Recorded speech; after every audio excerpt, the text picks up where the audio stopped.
Yeah, let's talk about the bigger picture. Let's talk about how we be ballin', playing with the Wizards. Let's talk about the Nats and how they always got good pictures. Let's talk about the Cats, how Redskins can turn them boys to winners. Injuries and updates, oh yeah. To the opponent, we stand toe to toe, yeah. To the top, this podcast gonna go, yeah. I think it's something you should know, yeah.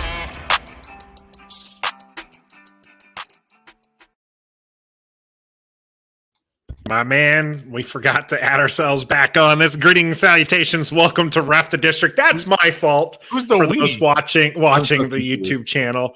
We were all doing our own thing in the backstage, enjoying the show. This is our flagship program that we stream live every Wednesday on Facebook, YouTube, and Twitter. You, of course, catch us live on those channels. Interact with us, especially on our YouTube channel. Make sure that you subscribe to the channel. You get those notifications when we're going to pop on.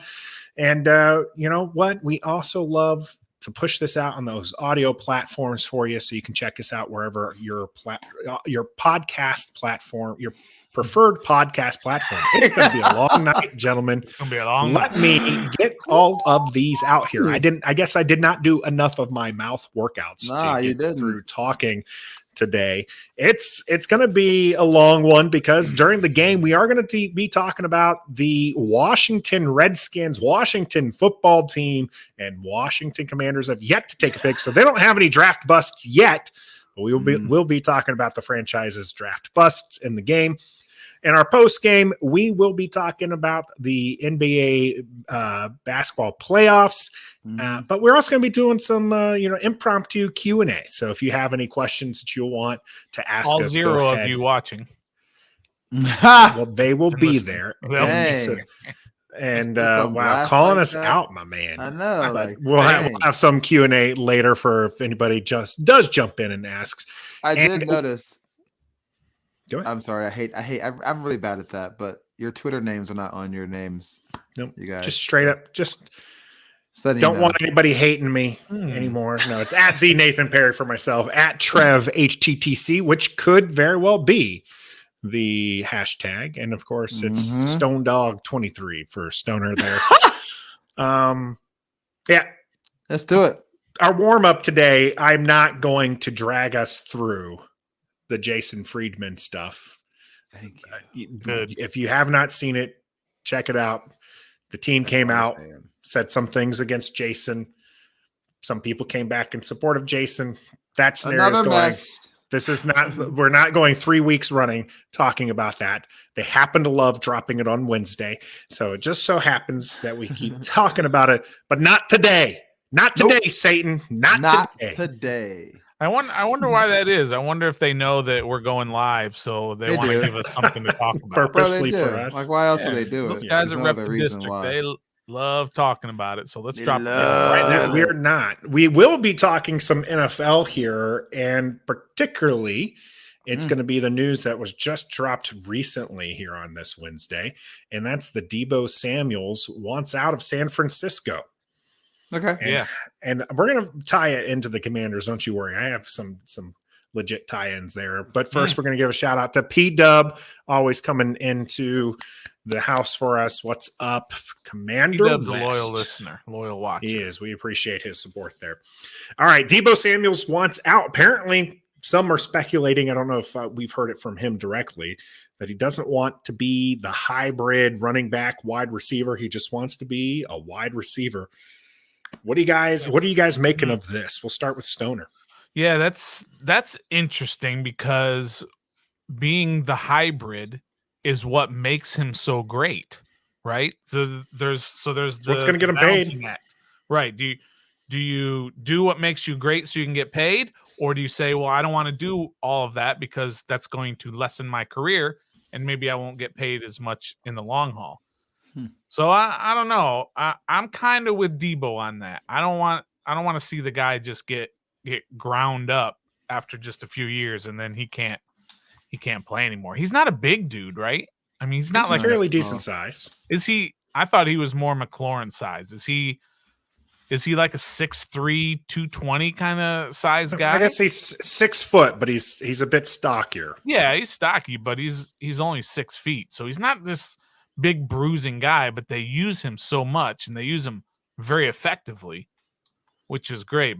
But Trev, I don't know. I'd like to see his role come back a little bit to just wide receiver alone. I kind of agree with him if that's his biggest complaint. I agree too. Because even when he was a hybrid, he was still wide receiver number 1. Sure. They drafted Brandon Ayuk, who they thought was going to be something, and he's starting to finally catch on, but it's taking longer than expected. He had one good season. They stopped using him though. That's and then George Kittle, that's the stud tight end. He's like the wide receiver 1 too as well. He could be. Sure. So I'm with Deebo on that. I'd say if he doesn't want to be the hybrid anymore, he'll get paid more being wide receiver. I mean, he can be paid. He can say he's wide receiver 1, get paid, and then go back to being the hybrid role. So like, I'm with him what he's doing. If he deserves to get paid. If San Francisco's not going to pay him, then trade him. He's 5 pounds heavier than Terry McLaurin, by the way. So they are pretty much the same Can you size. imagine? But like, I mean, we talked about we want McLaurin to have that kind of role to where they get it to him in all different kinds of ways, because he is a dynamic playmaker. And you say hopefully McLaurin? Yeah. I do not want to see McLaurin running up the tackles. Well, not necessarily up the tackles, but you want to devise. Antonio Gibson is the one that people are wanting to be a little bit more Deebo because you want Terry McLaurin to get the ball in his hands. Yeah, more. you want to get him the ball often. Yeah. And sometimes that means behind the line of scrimmage with bubble screens, end arounds, all these other things. But you see what it's doing to Samuel. You see him towards the end of the year. He's just getting all kinds of beat up and everything. You don't want that for McLaurin. They're the same size. And we don't think of McLaurin as a big guy. No. Right? So I don't know. I feel for get your money, Deebo. Yeah, I think he's got to go get his money. And you know how the NFL is. They will grind you up. They'll do whatever they have to do to get the most out of you, and then they're going to cast you aside because you're no good to them anymore. And that's what happens. As soon as you're broken, they're not going to care. Interesting fact before we get to Trev's more in-depth take to this is Terry McLaurin and Deebo Samuel had the same number of receptions this last year, 77. Deebo did a little bit more with this. He ended up with 1,405 yards compared to Terry McLaurin's 1,053. But pretty interesting there. I do know the 49ers offense is a little bit more, dynamic and explosive than run heavy than ours. It's run heavy, but if you look at any of the Shanahan offenses, the wide receiver number 1 gets to eat. Yeah, for sure. Yep. So Trev, I know you said you agreed with Stoner here on not, for Deebo to go get his money. He's going to get paid wherever. Do you think it's enough? Why isn't he just talking to Kyle Shanahan saying, I don't want to be ran, which ended up being 49 times? No, let me double check that. No, it's 49. So 59 times that he rushed. 59 rushes? Wow. 8 the year before and 14 his rookie year. So it's not exactly like this year he was ran.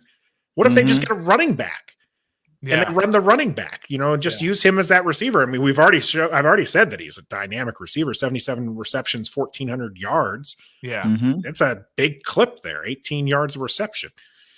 So why didn't he just go to Shanahan? Well, so I watch NFL Live a lot. Caleb actually brings up this point, by the way. Sorry. Yeah, I saw that too. Yeah. So you guys are on the same page without even knowing. That's dope. But Marcus Spears said the last memory he had of Deebo Samuel was somewhere in the media that he's like, I love Kyle Shanahan. Deebo Samuel said that. It was like right before the season ended. He's like, I love Kyle Shanahan. Something must have happened behind closed doors for him to just come out. First of all, his brother went on Facebook and kind of hinted saying, nah, we out of here. We're getting traded. Don't worry. But a lot of people's brothers do that a lot. And then the very next day it comes out, Jeff Darlington reports that he spoke directly to him and he said, I'm not giving details, but I do want out of San Francisco. So something must have happened like right at the end of the season to now to make Deebo just all of a sudden want to move out.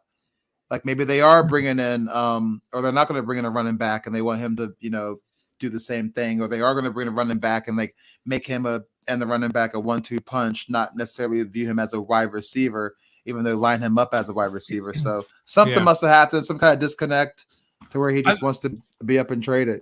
I think it's very reminiscent of RG3 in the 2013 offseason when also with the Shanahans. Yeah, also with Shanahan's when he said, "Look, I'm not going to keep running this this offense that's going to get me killed out here. I need to be a drop back quarterback." And it was because his family, his agent, and all those are getting in his ear and saying, "We're not doing this. We're not doing this anymore. This is where my talent is, and that's what's going to make me money. But I'm not going to do it because it's going to get me killed." And you saw what happened. And then a few years later, he's basically out of the league. Maybe they said his role might decrease a little bit because Trey Lance is going to be starting, and he's a mobile quarterback, and he can do things that Jimmy G can't. Maybe that's why Deebo took the load because they have Trey Lance. But, I don't know. Something must have happened to where Deebo – I mean, you just beat the Cowboys and went to the NFC Championship. Yeah. You're one game away from the Super Bowl. Like, is that Trey Lance there? Is that Trey Lance? Well, what I'm saying though is if he's told that Trey Lance is going to get the keys to the Cadillac here, but then maybe also he doesn't have that belief that Trey Lance is going to get him the ball the same way that exactly. That's what I'm saying. Maybe their whole game plan will change because Trey Lance is in there, who's more mobile than Jimmy G, and then also they're saying if Jimmy G is healed or whatever, and Trey Lance isn't, they're going to swap quarterbacks. So there's too much talking going on in San Francisco. They're not taking care of their players. They're too much like focused ahead instead of taking care of what needs to be taken care of at hand. So, hey, and I'm going to tie into this. Go ahead. No, you go. You're going to tie it in. I want you to tie it in. To the Washington Commanders. The only way I will ever entertain that is if we trade Deebo Samuel for Curtis Samuel straight up. That's it. Other than that, don't give up picks. Don't give up anything. We're trying to get better. Deebo makes us better, but we need more than just Deebo. And I don't want to give up the house for that. So that's a Madden trade on easy. Yeah, that's the only way I entertain it. Other than that, where you can build a super team any way you want it. Tanner brings up here the running backs get paid less than wide receivers, especially now. The last few wide receiver deals are just going crazy. Is it that they're trying to sit there and put him as a running back? Yeah. And kind of lower his pay, or like you said, Stoner, because they know that wear and tear is going to make him not as valuable. That are they lowballing him? We've seen that in Washington. Yeah, happens all the time. The front office lowballs a player, and they're going to go elsewhere because they're not going to get paid enough. Second receiver on San Francisco, I'm sure you guys can probably guess. George Kittle. It's George Kittle, and the third one was Brandon Ayuk, as Trev mentioned. So did they add anything in the offseason? Did they add a running back? Did they? And what's their pick? I know they year? lost that good running back. Can't remember his name. We had that real good year, not this past year, but the year before, or maybe 2 years ago. Raheem Mostert? Yeah, Raheem Mostert. I think they lost him. I think he's in Miami. Yeah, they the number one running back for them was Elijah Mitchell, rookie. And he's not bad. Yeah, he's good. He was good. So maybe that's 207 attempts, 963 yards there. Yeah, maybe they're saying Trev said it. Something obviously happened behind the scenes that soured the relationship between the team and him, and it could all be very simple, a ploy by the agent to get more money. Exactly. The agent does happen to represent two other receivers who are looking for contracts right now. Yeah, AJ Brown, and who's the other one? I'm trying to think of who it is. But it's not McLaurin. McLaurin's got a different one, but there are three receivers that are looking for contracts, and so some fish is going on over there. And how is it that AJ Brown did the same thing, right? Didn't he scrape? Yeah. What is the word? He did. He scrapped his social media of all the team stuff. Deleted all the team stuff there. Yeah, that's San Francisco 49ers have they have 10 or 9 picks in total, starts in round 2 with 61. So 2 third-round picks and a 4th-round pick before it starts to get a little trashy there with the 5th, 6th, and 7th. I mean, if they were going running back, maybe Kenneth Walker will slide that far. Maybe, who knows? But no, I don't think they're going to. Something's going on. Something happened. Something happened. But tying it into Washington, I don't see a scenario. No, please San don't. Francisco is going to do it. Right? They're not going to do a Samuel for Samuel trade. I mean, that's no. And Washington wouldn't want to give up draft capital for a person looking for a contract because they have to pay Terry. Oh, it's DK Metcalf. It was DK Metcalf is the other receiver that agent has. Yeah. So Washington's not in the Deebo Samuel trade market here. However, what is kind of nice, this will help you two out, is if a team that's ahead of Washington in the draft gives up assets, or a team that might have multiple assets to give up, that's one less team contending for a wide receiver. Yeah, that's fair. That could happen. I predict that Deebo Samuel's not going anywhere. They're gonna give him a nice fat contract, and all of that I want to be traded stuff will just go out the window when you got a $17 million signing bonus coming your way on June 23rd or something like that, right? All of a sudden your bank account goes from 26,000 to 16 million and 26,000, right? So I think all will be well in the end. This is just, these things happen all over the league. Very rarely does it result in a trade. So I don't think we saw two prominent wide receivers traded already this offseason. Draft is just next week. Yeah. And of course, we've got some great stuff lined up for that as well. We got our second annual first round mock draft. We got some content creators and fans from across the board making picks for us, and we'll make the 11th overall pick. And then based off of that, we'll have a discussion on what Washington should do with the second round pick. But that's coming up next week. And we're also going to be live streaming the draft as well. You can turn down, Mayock and Kipe, all those guys, and listen to us. That's who you want to listen to next Thursday for the draft. And you're going to want to listen as we're continuing some draft talk. Where should Washington be afraid based off of the draft busts that they've had, and they've had plenty over the last few decades is what we're going to be taking a look at here. And Stoner's got a whole list. That's all coming up here on The Game. The Game is brought to you by Pacers Running Stores. Pacers has 6 stores in Northern Virginia and DC. For the best running footwear, apparel, and gear, just stop by or schedule a virtual fitting with the best running experts in the business. Pacers Running exists to help as many people as possible through running. For every run, it's Pacers Running. Welcome back to The Game. Thanks for sticking with us. Tanner trading Deebo for a first rounder just to get Treylon Burks and use him in the same exact role. That's something the 49ers could potentially do. They could. You never know. You could. I mean, you get it a lot cheaper, right? You're getting a lot cheaper player and a lot more control. So they could. It would make sense for San Francisco. I just don't see how it makes sense for anybody else. Anyway. Yeah. Let's get on to this draft talk here. The draft busts. Now I know, Stoner, you wanted to kind of keep it to the Dan Snyder era. I did originally, but I moved off of that. Okay.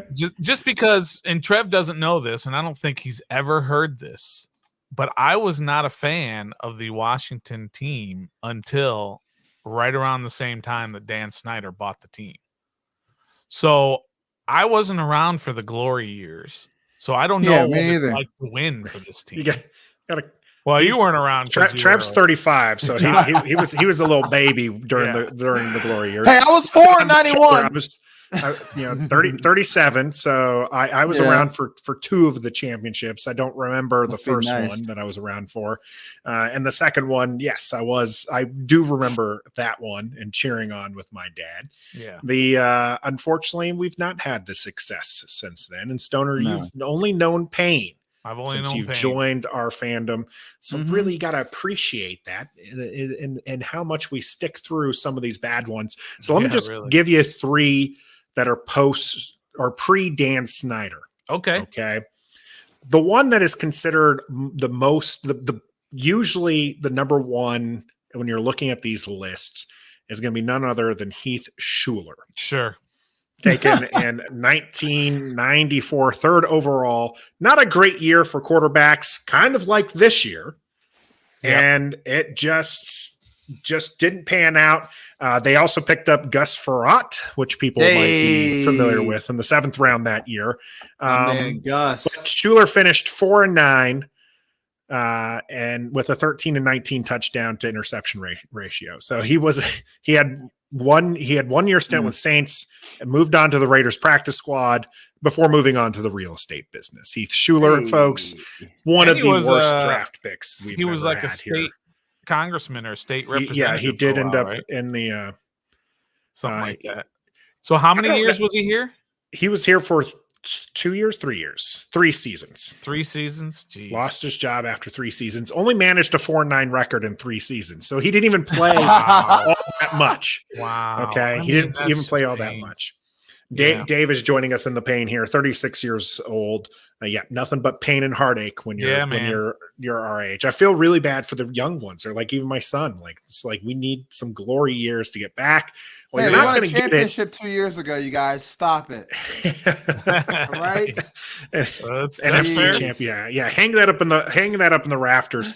Heath Schuler at least played some games for Washington. We're going to go to my next. These are my top 3 worst of all time. Heath Schuler doesn't get one. Heath Schuler is the 3rd worst. Third. Okay. I don't consider him the worst. He's often considered the worst because it's the 3rd overall pick. It's a QB. They whiffed bad. The guy played less than 3 seasons, 4-9 record. All that stuff I've mentioned. Not a great pick, but at least he saw the field. These next 2 draft picks did not see the field for Washington. All right. Do you guys remember in 1996 they took Andre Johnson?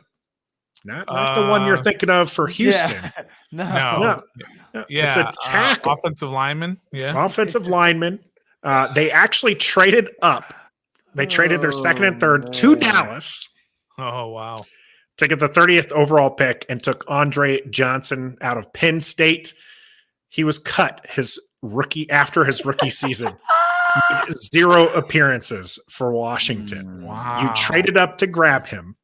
And then you said, nah. And then he didn't play. He did end up, he appeared in 3 games for the Detroit Lions. There you go. Was gone. There you go, kid.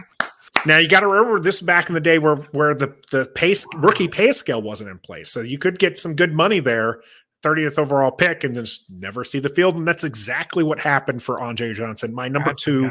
I had forgotten about that. Yeah, 1996. Pretty bad. Now we're going to go in the way, way back machine here. Then you're going to talk about something like Sonny Jurgensen or something like that.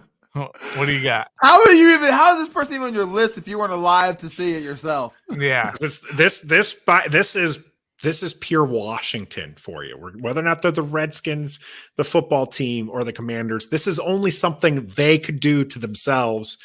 And this is Cal Rossi. Right. They picked him. Oh, Cal Rossi! With their first round pick in 1946. Problem was he wasn't eligible for the draft in 1946. So they just wasted a first round pick for a player that couldn't play. Oh my God. Okay. So it started how was that a draft bust?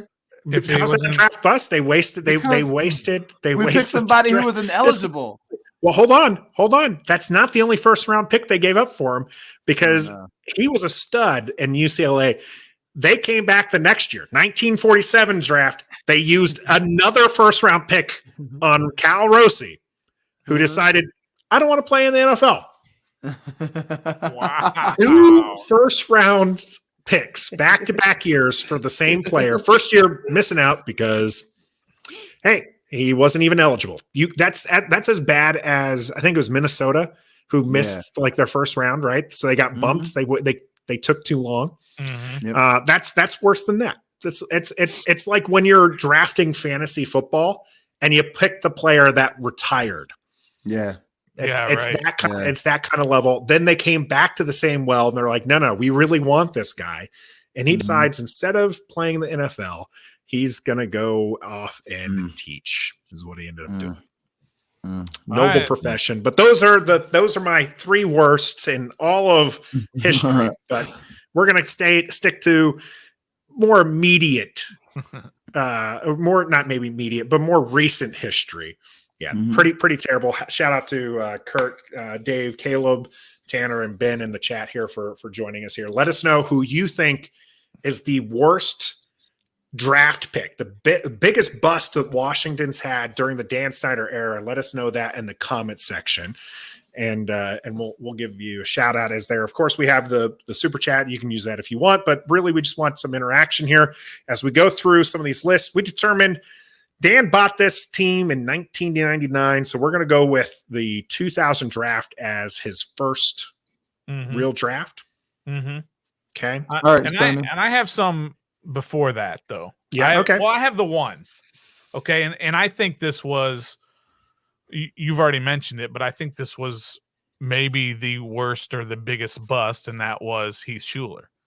I mean, anytime you spend a top 5 pick on a quarterback, especially just after those glory years that you had, and now you're like, okay, here's our quarterback for the next 10 to 12 years, and let's bring the glory and all that. And as they say, when you do that, it sets you back 5 years. And there weren't, like you said, there weren't great quarterbacks in that draft, but they decided to take a quarterback, and obviously it set them back till today. I mean, it didn't. I mean, you know what I mean? We've talked about them never having a franchise quarterback, realistically, by some definitions. And speaking of definitions, Trev, what's your definition of a draft bust?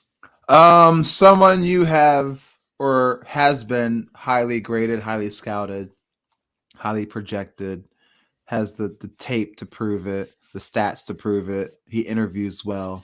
You select them. But what if you selected him in the 3rd round and he doesn't pan out? Is he a bust? Okay. Yeah, because like I said, if he's your target and you've done all your work on him, no matter what round it is, and he's done everything you've asked him to do, no matter what round it is at that time, and he comes in and doesn't do that, that's a bust. Okay. Completely Mr. Irrelevant, Trey Quinn from a few years ago. You loved him. You wanted him. I'm telling you, he's on my list. Yes, he's on your list. Trey Quinn. Yes. Come on. I think that's a little harsh. I can see where you're coming from. If they don't meet expectations, that feels like they're a bust. I feel like you can really only be an NFL draft bust though in the first 3 rounds, realistically the first couple of rounds, you get drafted, where you're picked high enough to be a starter and you don't even play the game. If you get drafted, because there's a lot of people in the NFL successful who did not get drafted. If you get drafted, you're held at a higher standard. I don't give a daggone what round it is. You're actually drafted. You should perform as such, in my opinion, in a certain kind of way. Yeah, I mean, a lot of players don't make it to the NFL. You're really harsh. You're a harsh critic. Hey, it's a business. I think that I got to call you out. I think that's crap. I think that's crap. If you spend a 6th round pick on a guy and he doesn't work out, he's not a bust. I mean, if you picked him for a reason, you picked him for a reason. It's right. If Trey Quinn comes in, you can't catch the daggone ball, Trey Quinn, you're a bust. I don't care what round you are. If you can't catch a ball from NFL, it's a crapshoot. The difference between a 7th rounder and an undrafted free agent is very, very small. It's a bust. I disagree, but that's all right. Stoner, then what's your definition? What pick? You really have to be within the first 3 rounds, more realistically, the first couple of rounds. First 2 rounds for me. Yeah. When was Tom Brady picked? Well, what does that have to do with the bust? Okay. You're taking one person in NFL history. You said so every year. Gus Frerotte was taken in the 7th. This has no bearing on anything. So listen. So every year there are 235 busts in the league because that's how many guys that were drafted who didn't pan out. All right, you asked me what you got to be a first rounder or a second. You asked what my definition of a bust was, and I gave it to you. Who the hell are you to tell me what I can think about a bust is? Yeah, I'm telling you, your definition sucks. So Stoner's going with just the first couple. I see some great ones. We're definitely going to get to some of the ones that they've mentioned there in the chat. Let us know what you think a bust is, as far as like, does round play a part, or is it just if you're drafted, you got to meet some expectations? I mean, expectations are different for a 7th rounder to someone drafted in the 2nd. And if you can't meet those, like maybe Trey Quinn was selected to be like a special teams guy, whatever, like, and he couldn't even do that. Okay, you're a bust. Yeah. Sorry. All right. I We've disagree, had some but that's really, all right. really All right, bad go ahead, drafts. Stan. Let's hear it. Let's hear it. All right. So you had the Heath Schuler one. Mhm. Guys who were drafted after Heath Schuler in that draft, you had 4 Hall of Famers that were drafted. Willie McGinnis was drafted right after Heath Schuler. He was the number 4 pick. Bryant Young, Isaac Bruce, and Kevin Mawai. So that's what you spend a high pick, and he doesn't play well, and there are Hall of Famers behind you. That makes you a bust. So Heath Schuler, I mean, he was bad. But I've got guys on here, and some of these have already been mentioned. 50-50 Rod Gardner. He was the 15th pick, and he was a bust. By the way, he nicknamed himself 50-50. Yeah, only somebody would do that. Drafted in 2001, 15th overall pick. Yeah. Santana Moss was picked right after him by the Good thing we ended up with him. Cool. Reggie Wayne was the 30th pick. Todd Heap was 31st, and Drew Brees was. Well, see, that's what I'm saying. Like, what if these people? I don't know. That's what. It's hard to decide what a bust is. It really is. Well, you're spending important capital on these guys. If you spend a first or second rounder, you're expecting them to be for sure a starter or at least somebody who's going to impact immediately. And then sometimes they just don't pan out. That's definitely a bust. Let's I want to tie you brought up Rod Gardner. Yep. And there's some of these ones in the chat we're going to get to. So there's Josh Doctson. Yep. Josh, that's my number one. He's the one of the runs we have in our thumbnail. He fails to catch that ball. Oh my gosh. But he's not as big of a bust. I will agree with that. Because he was the 22nd pick. Okay, he wasn't like a top 10er or anything like that. Ooh, David. He was the 22nd pick. And he did have some productive games. Cool, Stoner. Okay. That's great. But not good enough. But this is what you said. His entire career. Productive games, not seasons. You said his entire career reads like a season. 81 receptions for 1,100 yards. Yeah, I'm not saying he's not a 8 bust. touchdowns. Yeah, he's definitely a bust. He was taken 22 first round, overall in the 2016. You're a first round pick. You're a huge bust. The trio of receivers, obviously one's not a receiver in this, but this one's often mentioned here from 2008. You had Devin Thomas at 34. You had Fred Davis, tight end. He actually didn't do too bad over the course of it. Years. Not necessarily the stud people wanted. He did get injured and kind of fell out of favor there. And then Malcolm Kelly, who I had some high hopes for as a Sooner. And he was taken 51 overall wide receiver there. He finished 28 catches, 365 yards in an injury settlement. More familiar with him being on there. Now, that's a lot of some bad wide receivers. You guys, you both, name one quality receiver outside Terry McLaurin that Washington has drafted. Let's see here. Art Monk. What's his name?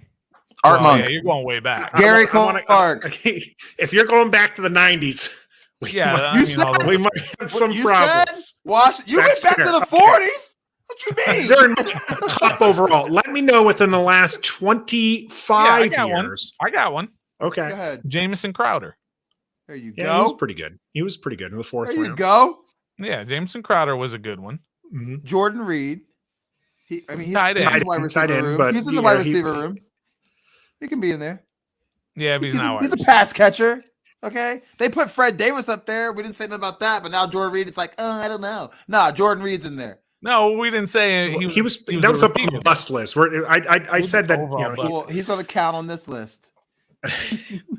Okay, so not exactly a great history of drafting. You two want to draft a wide receiver at 11 with people that are Stoner. Yeah, you love yourself some trends, my friend. You go trends. with the trends. They cannot draft wide receivers. That's based on factual based on evidence. They are bad at drafting wide receivers.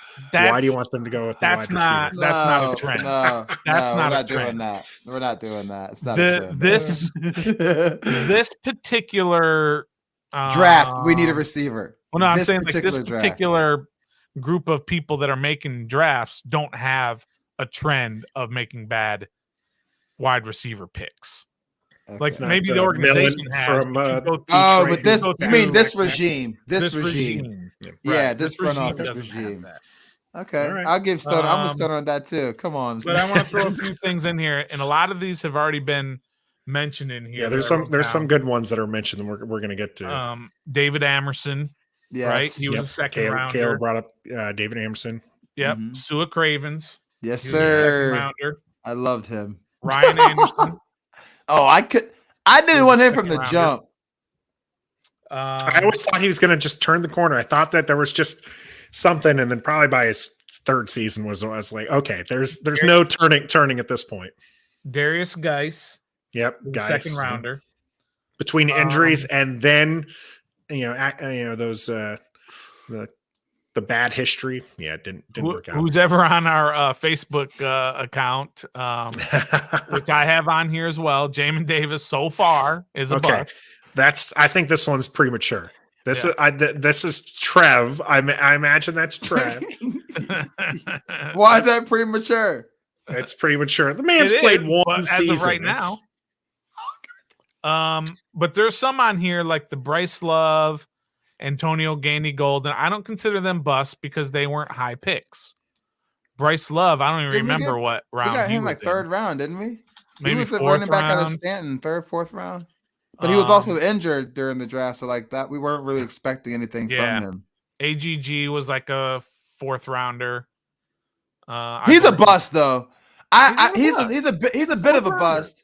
He's a bit Bryce of a bust. Love was fourth round. He's a bit of a bust. 2019. So here's why my pick after of the Terry bust pans McLaurin, in. by the way. Like he's fourth rounder, but like he was still probably the best receiver at that spot. He was tall, he had size, great hands, and he didn't display to the scouts. And then he got in the league and he didn't show that first round. That's what I'm saying. For him to be in the fourth round, what they were looking for at that time at the fourth round. Oh, Martrell Spate, big time. He still didn't pan out. Like he was tall, lengthy. Like maybe he'll be like a wide receiver 3 or 4. He wasn't even that, so he was a bust, in my opinion. On there. Yeah, I don't agree with that. I think if you're not the expectation of a guy who's drafted in the fourth round is not to be a starter or a playmaker. Or somebody who's going to get a second contract. We didn't say that. You just said a bust, but he still is a bust. Fourth round. Yeah, I don't believe. I don't. When did we get Jamison Crowder? Fourth rounders. When did we get Jamison Crowder? I think fourth round, third. Okay, well there you go. I know, but you didn't expect anything, and you got a positive contribution from him, and that's great. But you did not expect that. They expected to hopefully that he would maybe return punts, and he turned into a very good slot receiver. They didn't expect that. But when you draft somebody way up high, you have a level of expectation that you got to be a starter, you're a contributor, a playmaker. All right, well maybe it should have been like who out of the top 2 picks of all the drafts who was a bust, because like you said, the people top 100. If you're picked in the top 100, I feel like you should be an impact player, which does go into the third round. Crowder was 105, by the way. Yeah. And I got two more. In the fourth round. Two more. One was Tanner just mentioned him, which was Laron Landry. He was the 6th overall pick. Dirty 30. Who was picked right after Laron Landry? Anybody remember?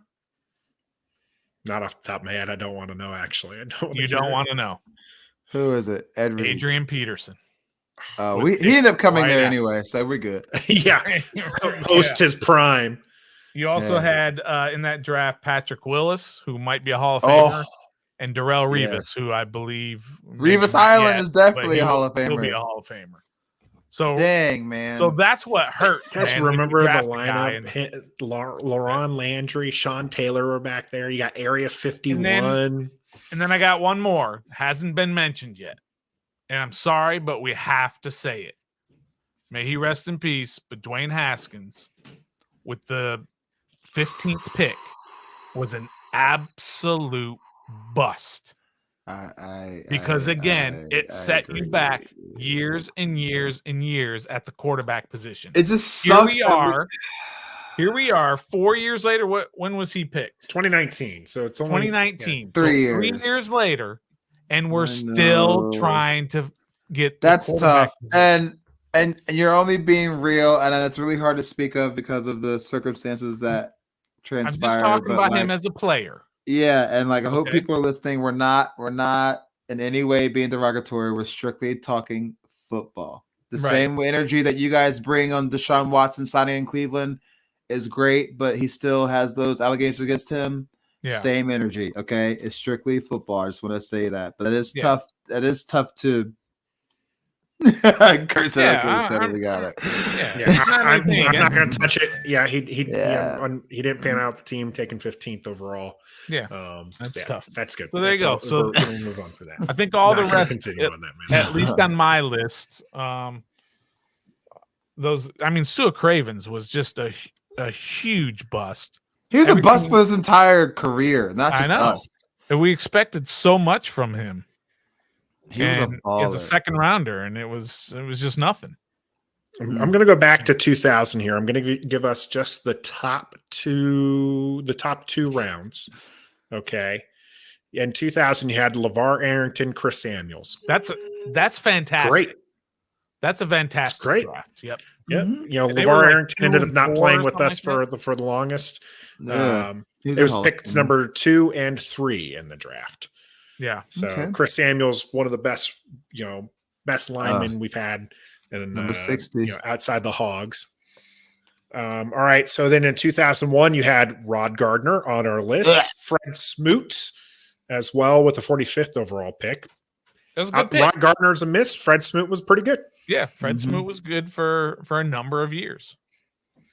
Then you had Patrick Ramsey. You're gonna talk about. I love Patrick another Ramsey. QB here. He was picked number 32 overall in the first round, and Liddell Betts in 2002. I love Liddell Betts, bro. Betts is good, but you definitely missed on Ramsey. Another one that's going to set you back there. Yes, you did. Yep. Kevin, I agree with you. Much rather would have had Urlacher than Arrington. I think the solid play. Arrington was a little bit more exciting, but Urlacher, he's a much more quality long term. He's a Hall of Famer. Yeah. All right. You only had the one Taylor Jacobs, who is definitely Taylor Jacobs, Florida receiver, who's actually made it on our on the graphic or on the thumbnail for this. He was a wide receiver out of Florida, taken with the 44th overall pick. You don't remember him because he ended up having 37 receptions for 384 yards in his entire career. What year was that? That was in 2003. That was Spurrier? the good old. Yep, that was still Spurrier. Because he only was here two years. He was here 2 years. He took Patrick Ramsey with his first pick in the 2002 draft, and then he took Taylor Jacobs with his first pick in the 2003 draft. And it was a wide receiver that nobody thought was going to go that high. Yeah, way over drafted. Ooh, look at this one, guys. Yep, missed on Jason Campbell. You traded up for Jason Campbell. Who's picked right before Jason Campbell? Aaron Rodgers. Oh my God! Before Jason Campbell, Aaron Rodgers. I'll never forget that one. Only one pick within the first 2 rounds for 2004. Sean Taylor. We all agree that one's not a bust. That one's could have been a Hall of Famer if his career had not been cut short there. In 2005, you had Carlos Rogers and Jason Campbell. And Carlos Rogers was he was that stud cornerback out of Auburn, shutdown corner. Yeah, he was okay. He didn't. I don't think I would count him as a bust. Maybe not the most exciting player. Certainly some games where you're going to remember him not being the player that you wanted. Yeah. And Jason Campbell was a quarterback who played for a long time in this league, but on the ground more a backup. Than anything. Yeah, Joe Gibbs was unable to turn him into quality QB the same way that he was able to do some others. Well, didn't he have like at one point he had like 5 different offensive coordinators in 5 consecutive years? Yeah. So he actually had from his college days. He had just been swapping coordinators into his NFL days. There was never the same playbook. Of course, one of those playbooks was the 800-page one that they what's the coach's name? Who was that? Who was Why that? can't I think of the coach's name? He was like the Kansas City guy. Mm-hmm. He was in Kansas City forever. All right, keep going. Let me see if I can Google it. Only one pick within the first 2 rounds in 2006, and I love the guy's name, Rocky McIntosh. Yeah, I liked him.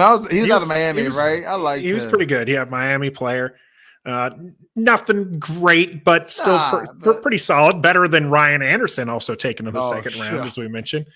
Ryan Anderson. LaRon Landry, we've talked about from the 2007 draft. That's a bust. Al Saunders, Kevin.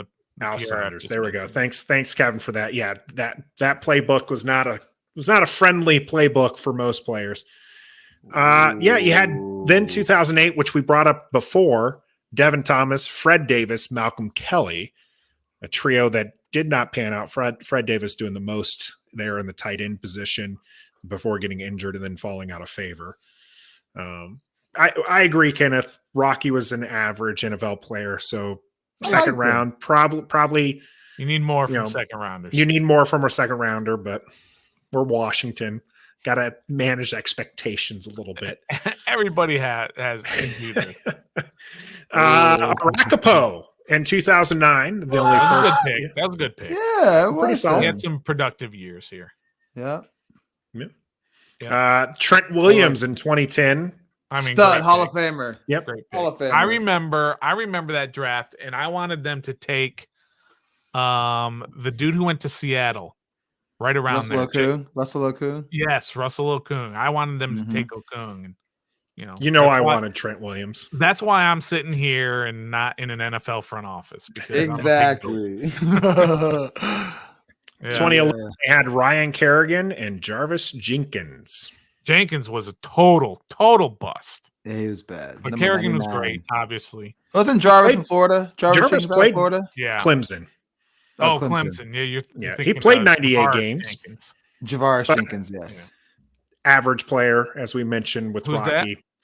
Jarvis Jenkins. He played 98 games. I mean, he stuck around for quite a few seasons. Yeah. But he just wasn't as productive as you want a second rounder to be. Yep.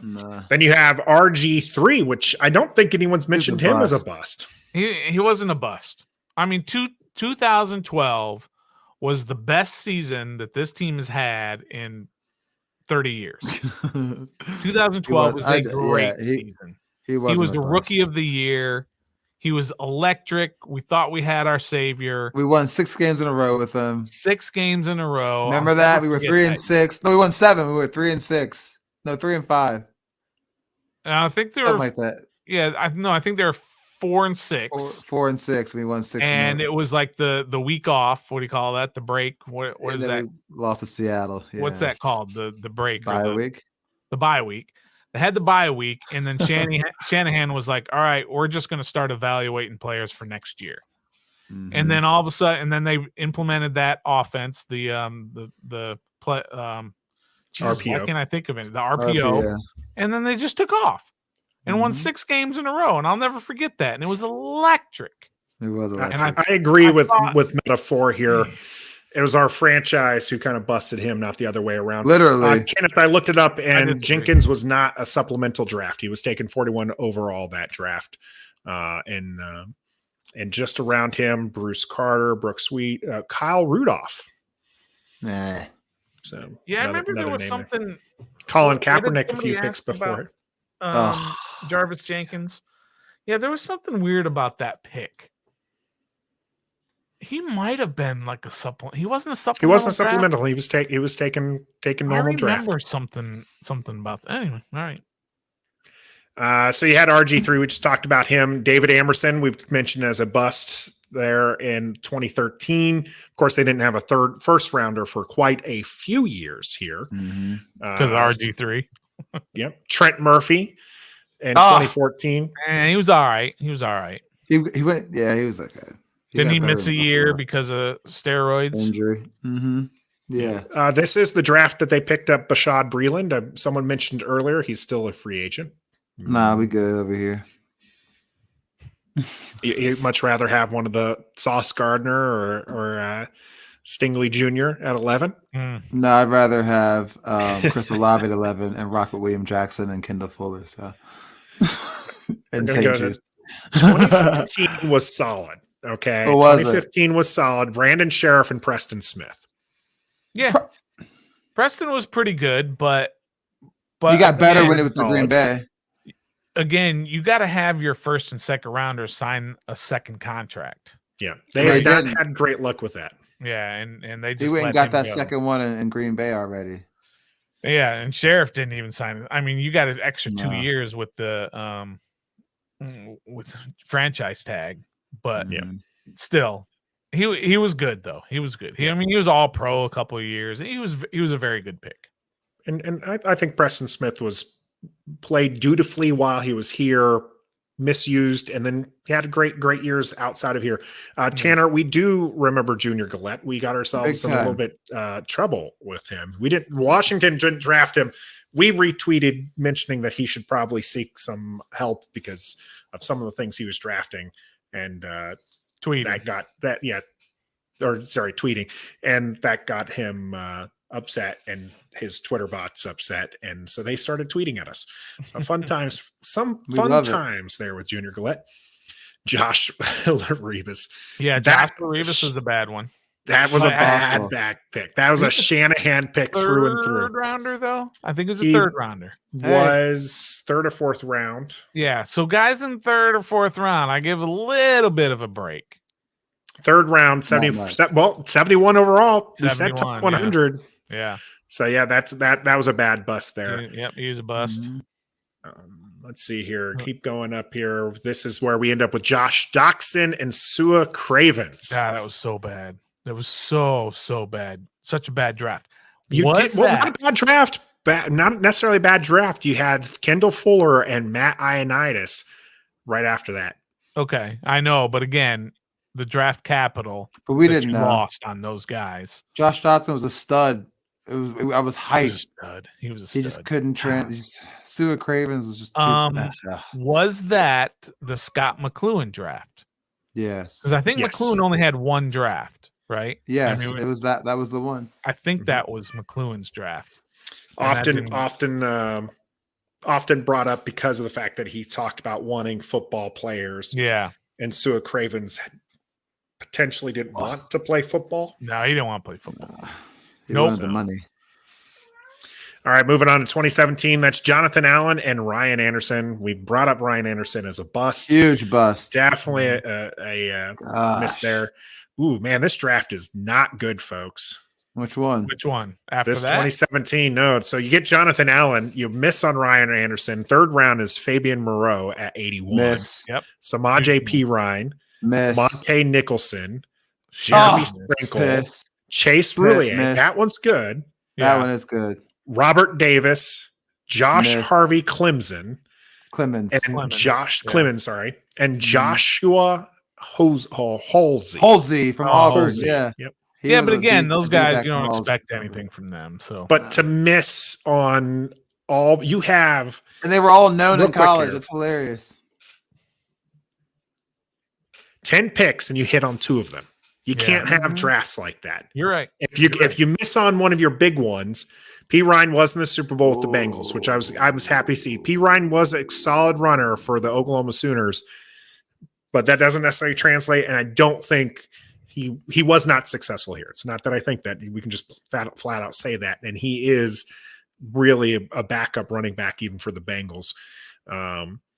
So that draft missing on 8 out of your 10 picks, you just can't do that. If you're going to miss on one of your top 2, which they did on Ryan Anderson, you need to hit one of those. You need to hit more than a few of those other picks that you're going to have there. Mm-hmm. 2018, Deron Payne. Who brought up Payne in the chat? That was a hit, but someone was upset in our chat that they picked Deron Payne. I mean, Payne's been a hit. He's good. You can't say that he. hopefully they sign him to a second contract, and Why? if they give him an extension, because he's a quality football player. He's quality, absolutely very good football player. Some people still think that he's better than Jonathan Allen. I am not one of those people. That's ridiculous. Darius Geis was the same draft there in the second round. Bust. Caleb Workman said he was mad when we drafted Deron Payne. He wanted Derwin James so bad, even though Payne's not a bust. So he's not saying, But I agree. That was about Payne. I remember seeing it in the chat, so thanks for bringing that back up. Jerron Christensen is 74. Christian, 2018 tackle. He's a third rounder, and he was a third rounder, but he was taken 74. So we said top 100. Then you have Dwayne Haskins, which brought up Montez Sweat, not a bust. Terry McLaurin, not a bust. Surprise. Those are the three that happened in 2019 in the first 100 picks. Okay. Pretty good draft in 2019. Some depth in there. Wes Martin, Cole Holcomb, everybody's favorite, Kelvin Harmon. Yeah, I saw him today. He walked out of the People's Corner. Jimmy Moreland was taking that one. Don't do that. The People's Corner. Yeah, I like the People's Corner, but all right. Then you got Chase Young taken in 2020 and Antonio Gibson, the only other top 100. So not a bust for either one of those. Yep. And then last year, then you have Jamin Davis, not a bust. Cosme looked good in the times that we saw him. Benjamin St. Just and De'Ami Brown all within top 100. Too early to call those guys bust. Why? Especially one St.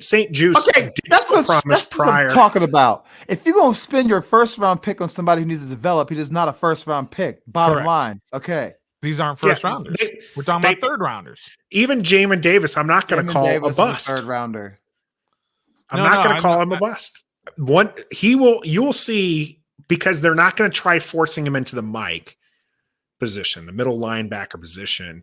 This next season, you'll see him be more explosive. You'll see him attack the ball more. You'll see him not be out of place. I'm not saying he had a great rookie year. I'm just saying that he's not a bust. He's not a bust.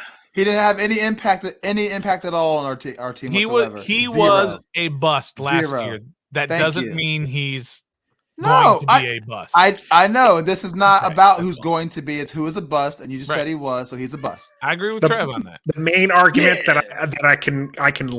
I'm with Kenneth that he's leaning here is we've talked about your first overall pick needs to be an impact player. It needs to be somebody who's seeing the field, right? Jamin Davis only started 8 out of 16 games last year. Yeah, that's rough. that's tough. Yeah, that's not good. That's not metaphor. Good. I agree. Del Rio busted him. They were trying to play him in a position. If they just let him be instinctual, I think they would have been better. We'll see. Another player who I would not want Washington drafted, and I know I've gotten myself in trouble here talking about this upcoming draft, is Jameson Williams. And I think that's largely because he's coming off that injury late in the year. I don't think they can afford to watch their first, pick in this draft sit for half the year. They just can't. I think he's going to be a great receiver. They will do that. Well, somebody will. I have no problem doing that. Somebody will, but I don't think this team would. If all things are equal and London, Olave, and Wilson are all gone by 11, I don't think they're going to take Jameson Williams. I don't. No. But you never know. They'll take Kyle Hamilton instead. You're probably right. John Keim saying that Drake London's number 1 on that board. Kevin here saying De'Ami's going to be a bust if they take wide receiver at 11. I don't agree with that, though. Me neither. I don't agree with He's that. a bust outside of that? Mm-hmm. No, I'm saying he can still contribute as the 4th receiver. No, we got Cam Sims for that, remember? People love themselves some Cam Sims. I ain't one of them peoples, but you never know. Carson Wentz loves tall receivers, that are good. We'll have to see what it's going to go with. I tell you what, we're going to get to the cool down. We're going to be talking some NBA playoffs, but we're also doing a Q&A. So if you have some questions that you would like to see us answer, make sure you get that in the chat.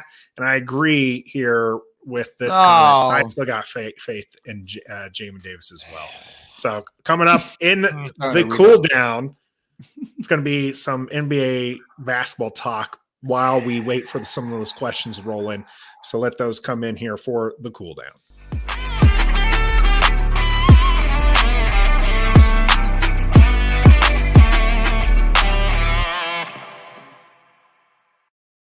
Man, oh man, has Washington had some bad drafts. That was pretty rough to get through, but we appreciate everybody jumping on and giving us your opinions on who Washington's had a bust with. And as we roll into some more exciting things here, I just want to remind you that throw in your your question for us to answer as we go through here and just talk about some of this playoff basketball that's happening. And there is a game going on right now. Two games are going on. Two games going on right now. Let me get rid of this. Give me an update these on pages of misery. Celtics Nets. They just went away and went to the live look-in of. Oh yeah, what's the other game? It's halftime right now. It's Raptors and Sixers, and Raptors are up by 6. It's in Toronto, and then Milwaukee plays at 9:30 against the Bulls. The Raptors-Sixers series reminds me very much of last year's Wizards-Sixers series. The Wizards had 0 shot of winning that series, and they were lucky to get the one game, and I think the same for Toronto. They're going to be lucky to get one game. Metaphor had 21-15. Metaphor had a question earlier. Okay. Was it? That he brought up, and I wrote it down. He said, because the Washington Commanders put out on Twitter, what do the fans want to have for the hashtag? Mm-hmm. Right? Do you like take command or do you like HTTC? So yeah. Oh, you found it. Nice. That was way back, so I couldn't find it. But what do you guys like? Do you guys like HTTC or take command? Take command. Really? I think this is a no-brainer. HTTC. You go with HTTC. So am I going to be if it's a total maker here? Yeah, it is. You are. Yeah. I voted in this, and I voted for HTTC. Yeah. There you go. Take command. I know some people feel like it's it's just not moving away. It's just appeasing those who want to do the HTTR. They've still been saying hail in their video messages. They still say hail, in some of the letters that have been, publicly written and stuff like that. Mm-hmm. That's one of the things I think is great. I think that hail to, the football team, whatever it's going to be is great. HTC is the cell phone company. I'm with you, Metaphor. I want take command. Why are we take command was the San Antonio Commanders? We're just going to rip. I don't even know who the hell the San Antonio Commanders are until you just said that. So that's take command. That's the team that people are really upset with. That's the reason why people are upset with the team is because that's a defunct football team, the San Antonio Commanders, and they had take command. Hashtag take command. That was from the Commanders, the AAF. Yeah, the AAFL. I like HTTC. Whatever. It's simple. I know it's in my name, but and it's in your name. Hello. Well, I thought because I just wanted to hail to the Commanders, but not necessarily make it a real thing. We're trying to rebrand totally, so I just take command. Let's do it. Let's do it. Because then you got people like, what's that mean? Hail to the Commanders, and it's a whole big story where I explain what's take command. We're the Commanders. I think that's probably a little bit more known, and actually, I like the C better than the R because that could have been hater HTTR. But do you know San Francisco's HTTC? San Francisco's is dumb. Whatever it is. You say hail. You just say hail, or you say hail to the Commanders. You don't ever. You're never going to be yelling out HTTC. Why not? They used to yell at HTTR when players at the end of the interviews. Okay. Love being here. HTTR. So now they can say HTTC. HTTC. You don't know the San Francisco one? It's something about the Bay. Yeah, it's also an acronym. It's for the Bay. It's essentially what it is. Yeah, for the Bay. It's terrible. No. How is it? They live. It's Bay Area for the Bay. Hail to the Commanders. Nah, thank you. Take command. Hashtag TC. But that's even shortening it. Just the TC. You can Kevin bringing up that the acronym is based on the song, which is no longer relevant. Thank you. Are you gonna say hail to the commander? Hail no, you're not gonna say that. You're just gonna say take command. The song, they're using it already. There's going to be a song, okay, that is going to come out. It won't say it's hail. Going to be I already said that they're still using hail. They still say hail. That's fine. You can say it, but don't make it the hashtag. That's like I said it in my name, but make the hashtag take command. Don't complicate things here with all these suggestions. The team is either going to use take command or yes. That's funny because we were the using hashtag 4TDMV or 4T for the DMV. Corey on the Warpath, thanks for joining us. HTTC, hey Trev, take command. Yeah, there we go. See, you get the best of both worlds. You got HTTC That's the and only way I'll take use command. HTTC is for that reason only. if you haven't already subscribed to Corey's On the Warpath YouTube channel, make sure you get out there and you do so. One of our favorite content creators for the favorite. Washington Commanders. My second favorite. Yeah, I'm assuming we're your first. Of course. No, we're not. The Junkies are number one in his life. You know that. Don't let him lie to you. Yeah, they don't have a YouTube show. Oh, okay. So, but they are definitely number one in my If you have another question for us, just throw it in the chat there. We'll answer it. Updates here for the basketball games. The Nets are on top of the Celtics, 67-55. Raptors on top of the 76ers, 23-15. That was still in the first quarter though. So it's in the third quarter for the Nets Celtics. Stoner, you've been a big believer on the Nets. You think they take it in 6? Trev, you're on the other side. You're with the Celtics, right? Yeah, well, I was after the first game, but after what Stoner said, the reason why he's taking Nets, I kind of agree with that. I was saying 7 games, but they just don't have the firepower to. Oh gosh, they don't have the firepower to hang with KD and Kyrie in 7 games. They've both been there before. A lot of players in the Celtics haven't. They just don't have the firepower, you know. Yeah, and as long as everybody stays healthy. Yeah, and always drag them, but yeah, as long as they stay healthy. I mean, Kyrie and Kate and he's the healthiest one. I don't care if he's fasting. He ain't played the whole season. He's played half a season. So I know, right? He's the healthiest pretty healthy. one. He is definitely a baller. I brought up Tanner's comment. I'm going to bring it up again here. I'm so excited for Al Michael to say these Commanders are really taking command of this football game one time this year. Tanner, you don't need to listen to Al Michael. You can actually listen to us as we'll be streaming the games here on our channel. We give live play-by-play and commentary. Way better. And I mean, now we don't have to worry about getting the Troy Aikman, Joe Buck tandem unless we're on Monday Night Football. But you don't have to listen to the broadcast team. You can listen to us. We will take care of you and provide all that. Which we'll also be doing next week, live for the NFL draft. Big week.